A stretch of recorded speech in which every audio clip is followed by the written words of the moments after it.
और name close हम कर चुके हैं। अब हमारी बारी है सिचुएशन क्लोज की। Name of the state in which the registered office of the company is to be situated must be given in the memorandum. देखिए, मेमोरेंडम ऑफ एसोसिएशन में जिस स्टेट में कंपनी रजिस्टर्ड है उस स्टेट का नाम दिया जाएगा, but the exact address of the registered office is not required to be stated therein. ठीक है, एग्जैक्ट एड्रेस नहीं देना, ये बात समझ लीजिए बेटा। एक नंबर का ये छोटा क्वेश्चन, छोटा सवाल आपके एग्जाम में आ सकता है कि ये पॉइंट नोट कर लीजिए आप। ठीक है, एग्जैक्ट एड्रेस देने की रिक्वायरमेंट नहीं है। ठीक है, but the exact address is not required, exact address is not required to be given. ठीक है, अब इस सेंटेंस को अंडरलाइन कर लीजिए, यहां से एक नंबर का सवाल आएगा बेटा।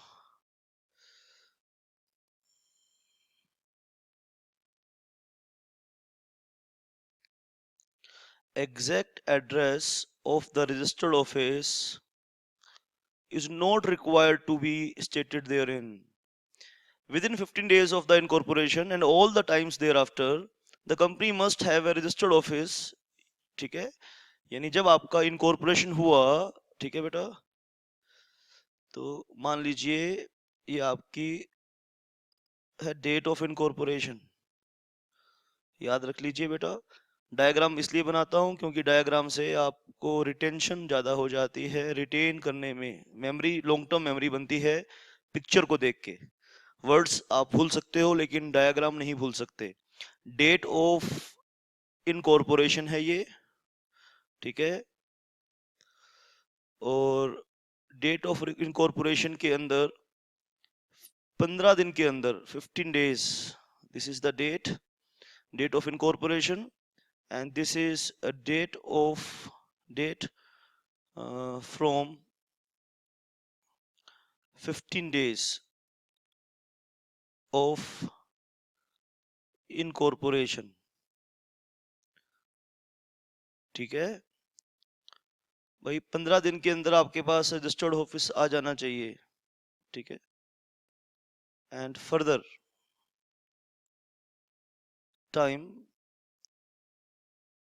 Time beyond 15 days. क्या मतलब है इस बात का बेटा? देखो, कंपनी लॉ बहुत गहराई से पढ़ने वाली बात है। ऐसा कह रहे हैं कि सर शुरू में इस टाइम के अंदर यू मस्ट हैव, राइट, ये जो टाइम पीरियड है, ठीक है, टाइम अवेलेबल, ठीक है, to establish registered office, time to establish, right, time to establish registered office. ठीक है, और रजिस्टर्ड ऑफिस कहाँ होगा? उस स्टेट में होगा जिस स्टेट में आपकी कंपनी रजिस्टर्ड है, राइट। रजिस्टर्ड ऑफिस इस टाइम के अंदर आप एस्टेब्लिश कर लेंगे और एक बार फॉर्मेलिटी पूरी करके बंद नहीं कर देंगे। सुन लीजिए, यहाँ पे बड़ी यहाँ पे बहुत एक इम्पोर्टेंट पॉइंट है कि कहते हैं कि जी ठीक है, एक बारी बना लेंगे फिर बंद कर देंगे। नहीं नहीं नहीं, ऐसा नहीं करना। Name of the state in which the registered office of the company is to be situated must be given in the memorandum, but the exact address of the registered office is not required to be stated therein within 15 days of its incorporation and all times thereafter। बोलते हैं कि 15 दिन के बाद भी, हमेशा के लिए, company must have a registered office to which all communications and notices may be sent। Company must also furnish to the registrar verification of its registered office within period of 30 days from its incorporation in such manner as may be prescribed। 15 दिन के अंदर तो आपने 15 दिन के अंदर तो आपने एस्टेब्लिश कर लेना है, ठीक है, हमेशा के लिए एक रजिस्टर्ड ऑफिस एस्टेब्लिश कर लेना है। The company must also furnish to the registered office registrar verification of its registered office within a period of 30 days of its incorporation in such manner as may be prescribed. ठीक है, और यहाँ पर 30 days, आप एक time और note कर लीजिए इस डायग्राम के अंदर, राइट, 30 डेज फ्रॉम इनकॉर्पोरेशन। और आपने इस टाइम पीरियड के अंदर आपने क्या करना है? और 30 days from incorporation, right, from incorporation, ठीक है।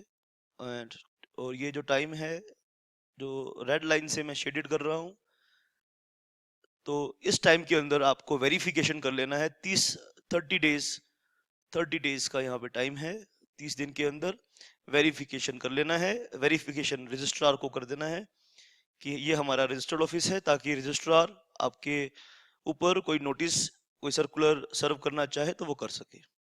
Section 12 sub section 3 state that every company, देखो जहाँ पे वर्ड आया, चाहे आपकी कोई भी कंपनी है, किसी भी तरह की कंपनी है, पब्लिक लिमिटेड कंपनी है, प्राइवेट लिमिटेड कंपनी है, ओपीसी है, कुछ भी है आप, पेंट और अफिक्स इट्स नेम, या तो पेंट करवाइए या अपना नाम किसी और मैनर से, जैसे फ्लैक्स बोर्ड लगवाइए या कुछ और मीडियम से आप अपने नाम को दिखाइए।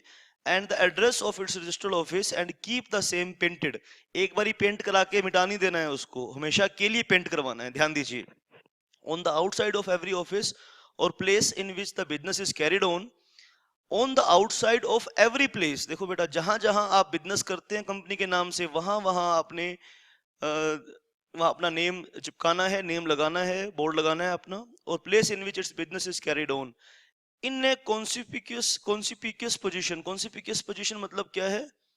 कॉन्सिपिशियस पोजीशन का मतलब बेटा कि यहाँ पे ये है कि जो दिखता है, दिखाई दे सके, जो दिखाई दे सके बेटा, छोटा छोटा नहीं लिख देना है। यानी कॉन्सिपिशियस पोजीशन मतलब क्या है कि ऐसे जगह लगाना है जहां पे दिखाई दे सके।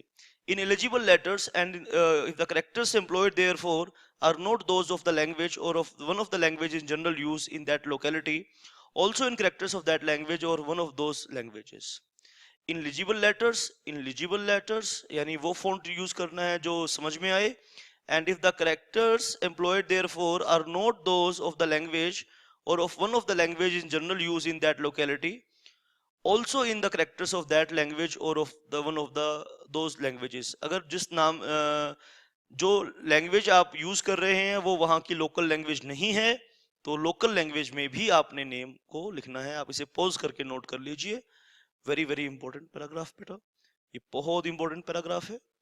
ठीक है, आइए फर्दर हम देखें। सेक्शन 12 सेक्शन 12 कर रहे हैं बेटा। सेक्शन 12 का हमने अभी तक, शाबाश, सब सेक्शन 3 किया था। सब सेक्शन 3 का क्लोज ए हमने कर लिया। सब सेक्शन 3 क्लोज बी करेंगे, सी करेंगे और डी करेंगे। क्लोज बी क्या बोलता है बेटा? Subsection 12 subsection 3 have its name engraved in legible characters on its seal, जो कंपनी की ऑफिशियल सील होगी। ठीक है बेटा, have its name engraved in the legible characters on its seal, seal के ऊपर भी आप नेम एंग्रेव कराएंगे।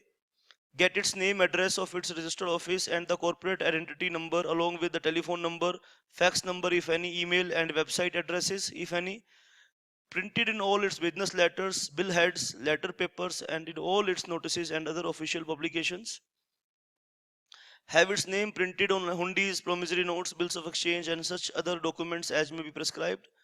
That where a company has changed its name or names during the last 2 years, it shall paint or fix or paint, as the case may be, along with its name, the former name or names so changed during the last 2 years as required under clause A and clause C. ठीक है sir, तो close ए में D को आप ध्यान से पढ़ लीजिए।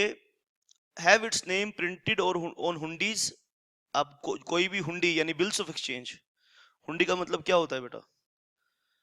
हुंडी मतलब नेगोशिएबल इंस्ट्रूमेंट होता है एक बेटा। Promissory notes, bills of exchange, ठीक है, हुंडी बोलते हैं बेटा। जैसे बिल्स ऑफ एक्सचेंज होता है, ऐसे ही हुंडी होता है। And such other documents as may be prescribed, that proviso important है, यहां से इंपॉर्टेंट क्वेश्चन बनता है बेटा, आप नोट कर लीजिए इस बात को। इंपॉर्टेंट क्वेश्चन बन रहा है यहाँ पर, इसको नोट कर लीजिए।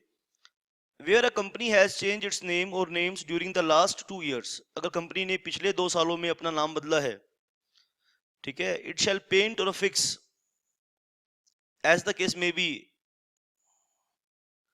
along with its name the former name or names so changed during the last 2 years as required under clause A or C. अगर कंपनी ने अपना नाम बदला है पिछले 2 सालों में, तो 2 साल तक कंपनी को अपना नाम लिखना है, जैसे क्लोज ए में कहा है वैसे लिखना है, क्लोज सी में कहा है पुराने नाम को भी वैसे लिखना है जैसे क्लोज ए में आपने पढ़ा। क्लोज ए में आपने कैसे पढ़ा? ठीक है, क्लोज ए में, जैसे क्लोज ए में, क्लोज सी में आपने पढ़ा, इस तरह से आपने नाम अपना वहां पे लिखना है। तो सिचुएशन क्लोज में हमने क्या पढ़ा बेटा? सिचुएशन क्लोज में हमने इतना पढ़ा कि आपके पास रजिस्टर्ड ऑफिस, आपने स्टेट लिखना है मेमोरेंडम ऑफ एसोसिएशन में, विद इन 15 डेज आपने ऑफिस को एस्टेब्लिश करना है और 30 दिन के अंदर आपने रजिस्टर्ड ऑफिस को वेरीफाई करवाना है, और जहां जहां ऑफिस आप खोले वहां वहां आपने नाम लिखना है, जो जो कंपनी के डॉक्यूमेंट्स बनाए वहां वहां कंपनी का नाम लिखना है। ठीक है। Section 12 subsection 2 subsection 3 is on how the company shall publish it's name. और कंपनी अगर नाम चेंज करे तो पुराना नाम, नए नाम के साथ पुराना नाम भी लिखना है। इसको आप फटाफट अच्छे से कर लीजिए। That's it for this session.